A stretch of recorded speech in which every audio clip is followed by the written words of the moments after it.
Hello students, this is Dr. Sangeeta Joshi from Vidyalankar Institute of Technology, Mumbai. Course is Basics of VLSI Design, Module 5, Data Path Design. Under the high-speed adders, we have already seen in the earlier sessions carry skip adder and carry select adder. Let us learn today carry save adder. Basically, carry save adder is used whenever we need to add more than two operands. Now let us understand this with the help of this example. Here there are three numbers x, y and z. In a normal way, whenever we are doing the addition, the least significant bits are added, and if any carry is there, that is propagated to the second column, and then taking into this account the addition is carried out for the second column. Then that carry is taken here at the third column, and then that column addition is carried out, and so on, and that is how we get the result.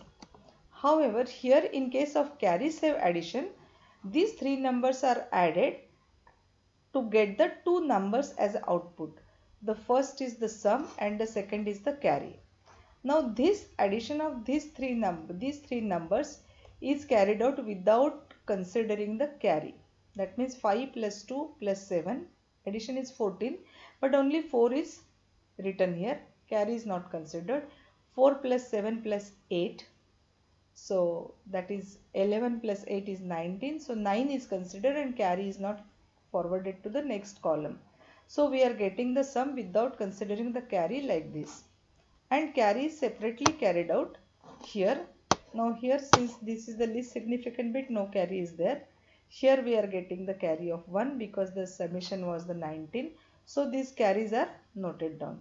And finally this sum and this carry, these two words are added to get the final addition. And that is nothing but the same as what we did in a straightforward approach.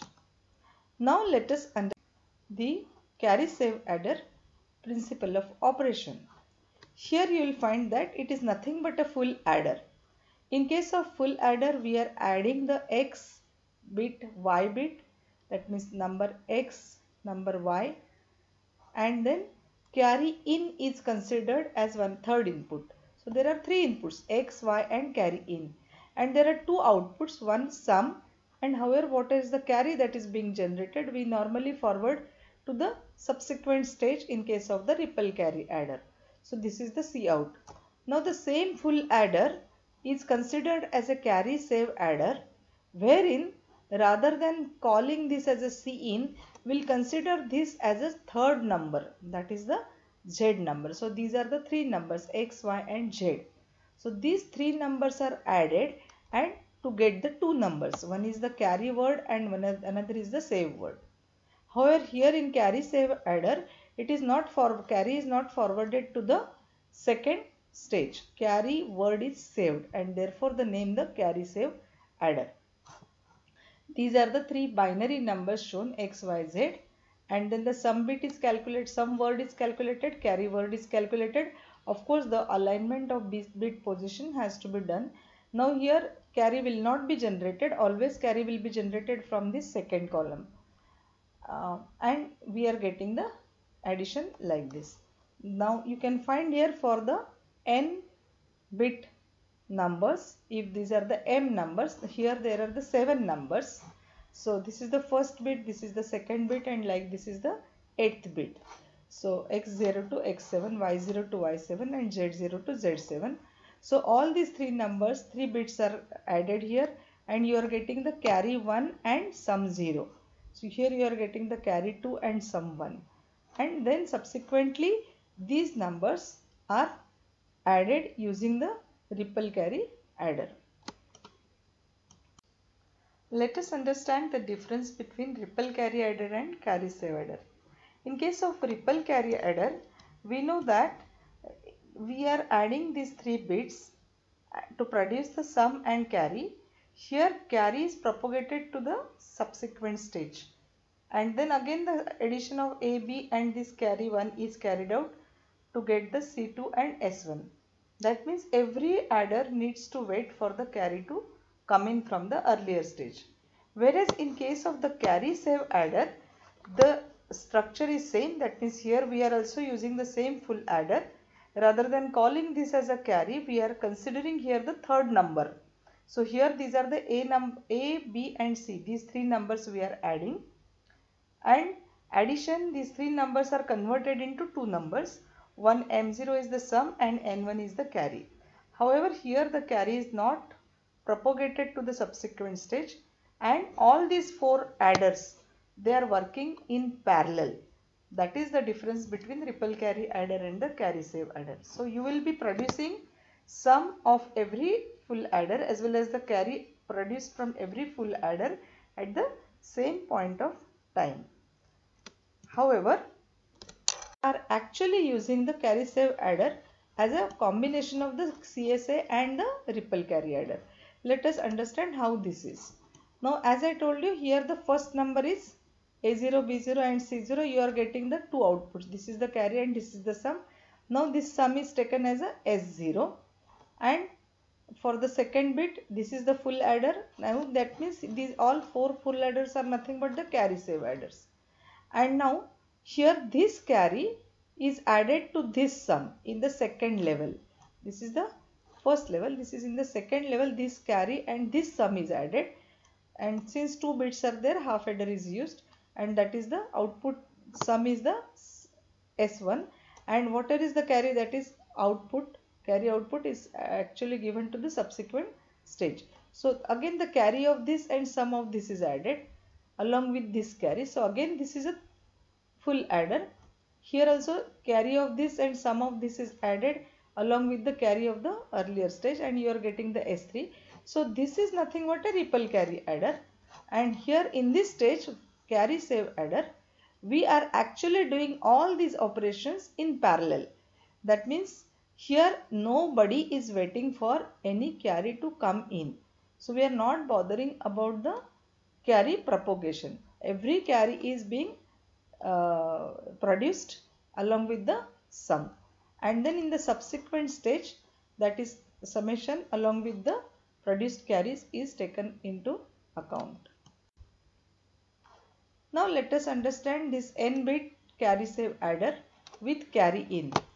Again this is a slightly more elaborated from the earlier slide. So this is nothing but a carry save adder is nothing but a full adder. This carry is taken out rather than giving it to the subsequent stage, and you will find here that this is the carry in to this carry save adder. So actually these three bits are added, X, Y, Z. That means least significant bits of the X, Y, Z binary numbers, and this carry in, whatever is the sum of this, to this carry in is added. Okay, and rest of the operation is as discussed in the earlier slide. Now to illustrate in a better way, again one more example is given. 7 n-bit words to n-bit word reduction using the 5 carry save adders. Now as I told you, basically whenever more than 2 operands are there, carry save adder will be more useful. So here you can find that there are A, B, C, D, E, F and G. These are the 7 binary numbers, and each of this number is a n-bit number. So A0 to an minus 1. So likewise last number is the G0 to Gn minus 1. Now this logic is like this. A is added to B, B is added to C in this carry save adder. So this carry save adder will take care of these 3 numbers, and along with that, whenever this addition of these 3 numbers is being carried out by this carry save adder, parallelly another carry save adder will be doing the addition for the D, E and F. So these 2 operations at a level 1 would be happening parallelly, and then they are producing, as I have told you, 3 inputs are there in a carry save adder and 2 outputs are there. 3 inputs are the numbers and 2 outputs are the sum and carry respectively. Now here also you are getting S1, C1 and here S2, C2. Now in the second level, this sum S1, this carry 1 is added to the sum of the another carry save adder, and therefore you are producing in the level 3 sum 3 and the carry 3. Now we need to consider this carry 2 So this carry 2 needs to be added. That means, of course, this carry 2 is actually a vector. It is a word. So this vector, this S3 and this S3 and this carry in is added here in this carry save adder. Of course, each of these carry save adder is comprising many full adders for every bit. Of course, that is n full adders. Now in this you are producing the S4 and the C4, that means sum 4 and the carry 4, and now we need to add this word carry 3. So this carry 3 vector is added to the sum 4 vector and this is carry 4. So these are the three inputs to this carry save adder, and you are producing the sum 5 and the carry 5. That means you have reduced from 7 numbers to the 2 n-bit numbers, and therefore the name 7 n-bit words to 2 n-bit word reduction using these are the 5 carry save adder blocks. And of course this final sum and carry needs to be added using a ripple carry adder, wherein this carry will be added to S5 and finally then you will be getting a result as a sum and a single carry output for this addition. Let us look at the advantages and applications of carry save adder. The delay that is obtained in this carry save adder may be little faster than using the standard adders, because the design automatically avoids the delay in carry out bits, because we are saving the carries and then we are subsequently adding those carry word to the sum. And now in each level outputs are produced in parallel, and hence the delay is the same as that of the full adder. And carry save adders are useful when we are required to add more than 2 operands at a time. And this carry save adder is most useful in the calculation of partial products in the integer multiplication, because whenever we are doing the integer multiplications, we are first finding out the partial products and then we are adding those products. So whenever you are doing the summation of those partial products, so that time carry save adder is more useful. I have used this Yomera's book as a reference book, and in the next session we will start with the multiplier circuits. Thank you, students.